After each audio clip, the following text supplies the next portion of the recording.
everybody, it's Alexis. Welcome to my channel. If you're new here, I like creating things and I like sharing my process with you guys.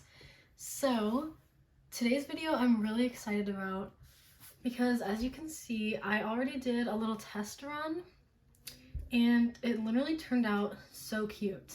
So today's video, I am going to be making / showing you guys how you can make these super cute punch needle coasters. So to start off with yarn, I used weight 2 yarn so that it'll fit in this tinier needle. So I think that the benefit of using a smaller yarn is it's a lot easier to get precise detail when you're working with something so small like a coaster. So I am using Yarn Bee. You can use any brand, any color you want, as long as it's a weight 2. I've got a couple colors. I've got pink, red, white, green, and then I got a little bit of brown because this is going to be Valentine's themed. So the next thing you need is cloth. So you can use monk's cloth or you can use something thinner, as in tighter. So for this project, since you're using thinner yarn, I definitely think it's more beneficial to use something that's more tight woven.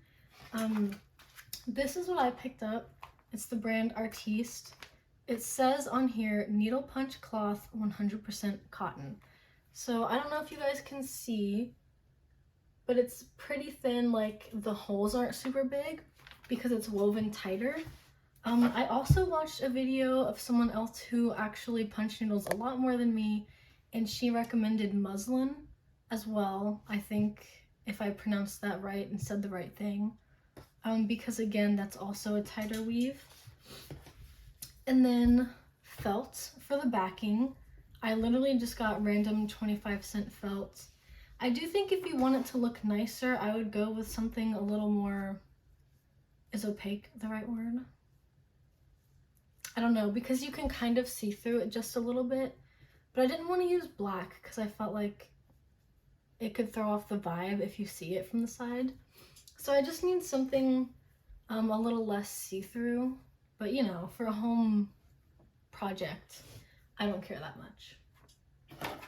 Then you need whatever this is called. I kind of forgot the name, a hoop. Basically, it can loosen and tighten, and you're going to stick your fabric in between the big hoop and the small hoop, and it'll tighten your fabric so you can punch needle into it. I just have this small one. You can use a small one, you can use a big one so you can do multiple at a time. That's up to you. I do have a big one, but I thought it might just be easier to use something small. And then you need a punch needle. So the brand that I used, again, was Artiste. It comes with 3 different needles, or 4, I'm not sure. No, I think it's just 3. So for this, I used the biggest needle, which is the 2.2 millimeter. And I have my needle set. I am not going to pretend I know how to read this, but I feel like it's set right at 5. If I can show you guys good. That's what it says. There was no thought behind this. I kind of just twisted it until I felt like it looked right. And then I did like some test stitches and it looked decent to me. So that's what I set mine at. And then whenever you buy a punch needle, it will come with this weird little thin metal thing. And that is to help thread the yarn into your punch needle. And I will show you guys how to do that. Hi, Princess. This is Princess, everybody. Oh, she's a sweetheart. She's very shy, so it's definitely one of those cats where I feel like if she likes you, it feels like an honor. So I'm going to go ahead and get all my materials ready to make my next coaster. While I'm doing this, I did also forget to mention you need a hot glue gun. That's how I glued the felt on. So to cut this, I like to put it on there first just so I can see how much it shrinks it up.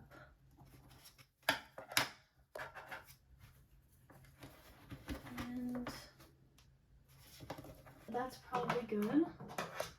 I'm just gonna take my fabric scissors and trim this up.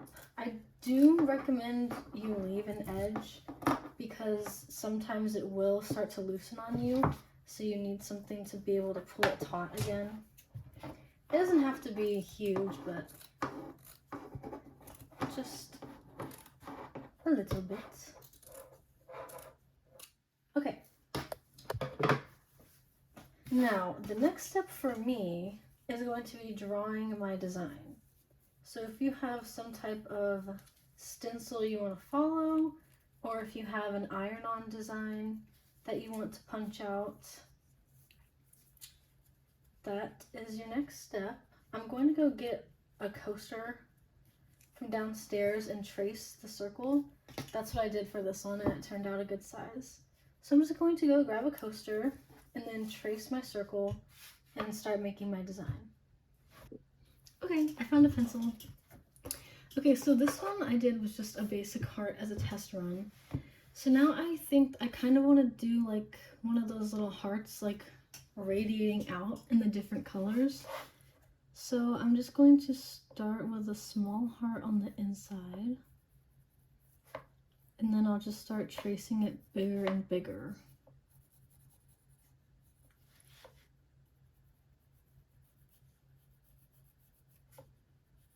Hopefully it's kind of even. Oh, this already doesn't look even to me.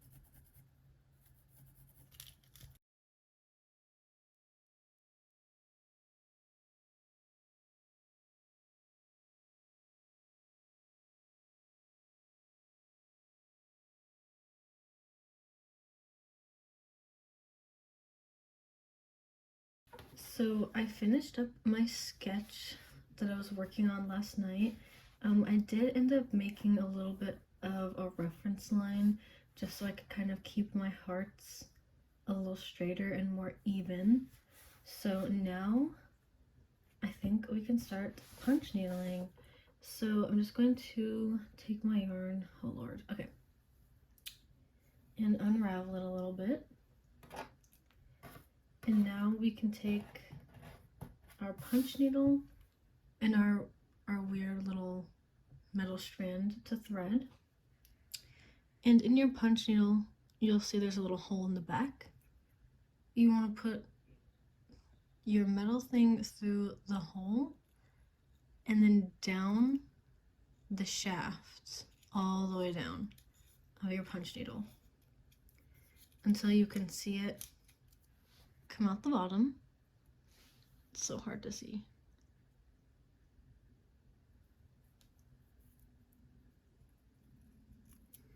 Then I just put my finger in it like this to kind of open it up. And you'll slip your yarn in between like that and just pull this all the way back out and your yarn is threaded. Super easy. Okay, now that our yarn is threaded, we can actually start punching. So for this type of punch needling, you kind of want to keep your stitches a little shorter because the yarn is thinner. So I'm just going to start at this corner here. I'm going to work from the inside out. I know some other people work from the outside in. I don't really have any like reasoning behind this. For some reason, I just feel like I want to work from the inside out. So definitely do whatever you prefer or whatever you think is best for you. So I'm just going to start at this bottom corner here, and this little opening in your needle, you're always going to want that to be facing whichever direction you're going. So you'll have to twist it a little bit as you're going. So I'm going to punch right here, and I'm going to be going this way. So I'm going to kind of just have it angled like this. I'm going to go straight down. So you want to go all the way until the tip of your handle is touching the fabric. so that your needle is all the way down. Then you're going to come up just barely, right until your needle is outside of the fabric, and you're going to go straight and go all the way back down. So come up, slowly scoot across, all the way back down. And then you can see that we're starting to create some loopies on the other side.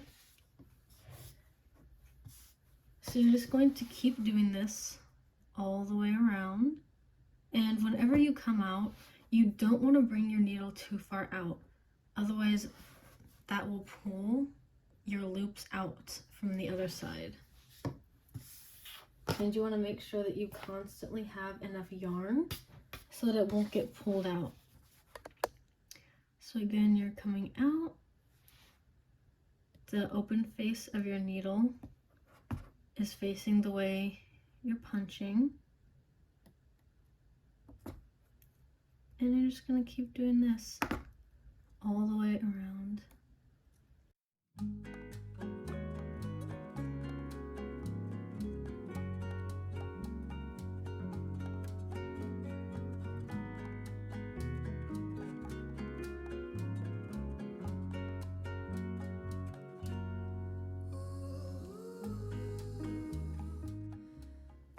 And then once you come back around to the beginning, what I like to do / what I learned to do is to kind of punch in the middle of your next stitch.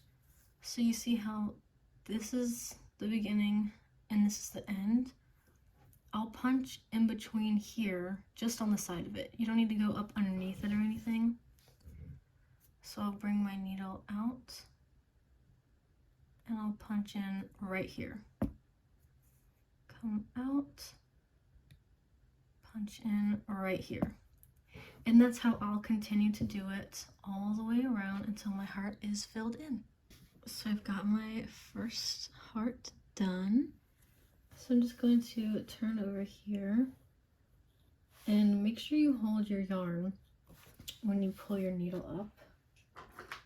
And you can just cut the yarn like so, and you can trim it even shorter later. And I'm just going to take the red out and I'm going to put my pink in, and I'll just thread it the exact same way as I did the red and start on my new color.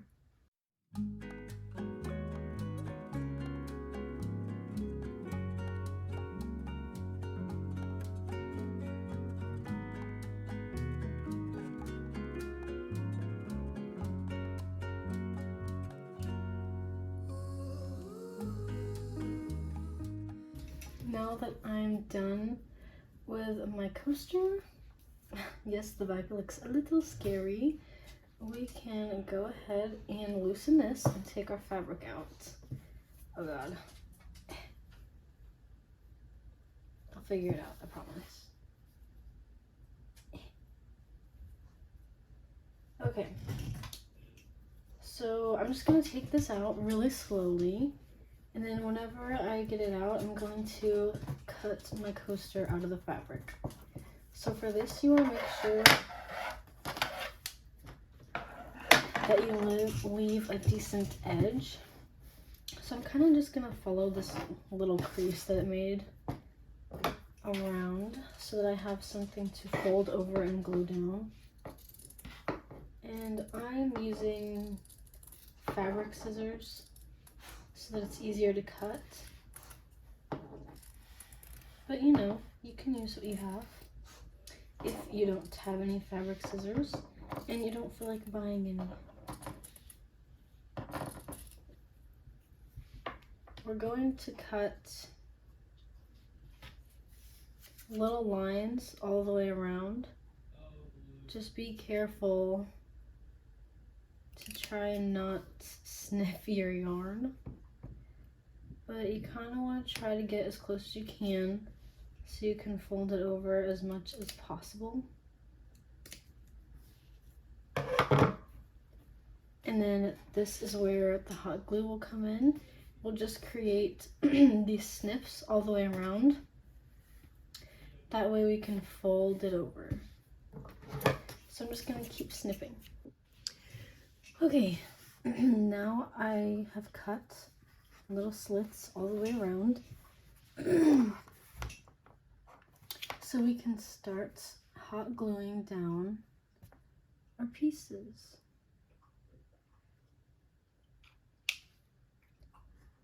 And just fold that down. This part can get a little messy.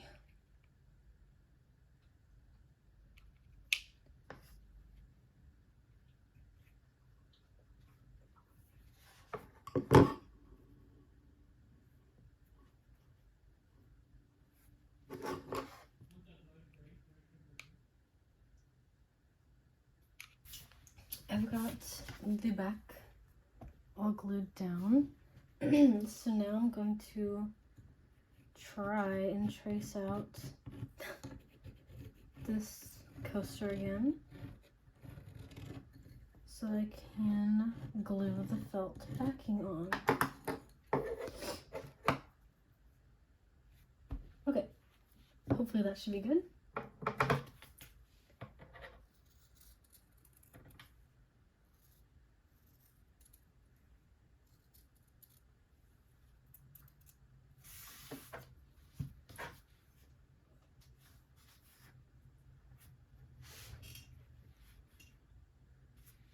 I think that's pretty good.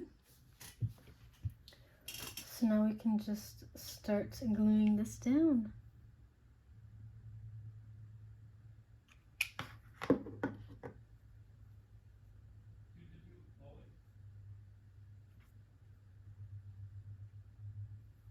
Oof. Oh God, it's already messy.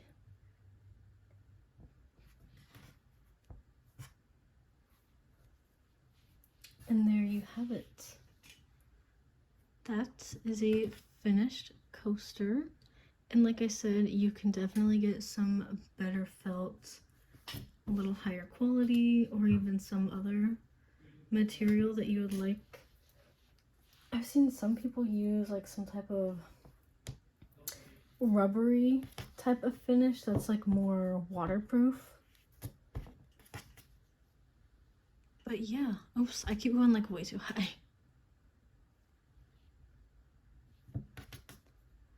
Sorry, I'm so shaky. I'm always shaky all the time, but I had coffee this morning. So this is my second finished coaster. I would show you the first one again, but my boyfriend is using it. So time to make some more. Okay guys, I know my desk is really messy. Just don't look at it. But I finished my coasters. I just made 3.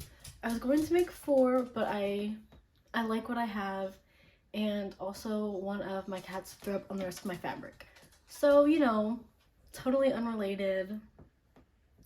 But here are my coasters. Okay, so I'm going to start off in the order that I made them. So first was my little heart, just straight up heart. That was my first test run. It turned out super cute, and I was so excited whenever I first made this one because it gave me hope. I always saw people making like perfect punch needle coasters like this, and I always wondered why my punch needling just never looked as clean and as neat. And making something that turned out like this just made me so happy, and it like gave me so much hope. So coaster number 2. So I did mine kind of different. I know that a lot of other people, when they make like this heart design, they just finish it in the shape of a heart, but I still wanted it to be like circular, like a coaster. So I still just made it a circle. And I really like how this one turned out. Super cute. And then last one, I think that this one's my favorite. It's definitely my boyfriend's favorite, but chocolate strawberry for Valentines. Isn't it so cute? Also, I love chocolate strawberries. They're my favorite. but it just turned out so cute. I don't know, there's something about it. I don't know if it's like the pink background with the strawberry, but and this one actually turned out pretty clean. I don't know. I do think if I ever do this again, which I definitely feel like I will because it's really fun and fast, I would just like to get some different kind of felt. I mean, it doesn't really matter because, you know, they're a coaster. You're not really going to be looking at it like this. But just to keep it neat and clean. So, yeah. These are my Valentine's themed punch needle coasters. I'm actually so happy with how they turned out. It was really fun and it was really fast. I think if you have experienced punch needling before, then it's definitely easier to jump into this. But I do think that this is something that someone just starting out could do. I think it's a nice small project and it's not terribly hard. So I think that if you guys are interested and you just need a quick little project or you want to try something new, I would definitely recommend trying to do punch needle coasters. So thank you guys for watching this video. I hope I gave you some decent information that can help you. And I'll see you guys in the next video.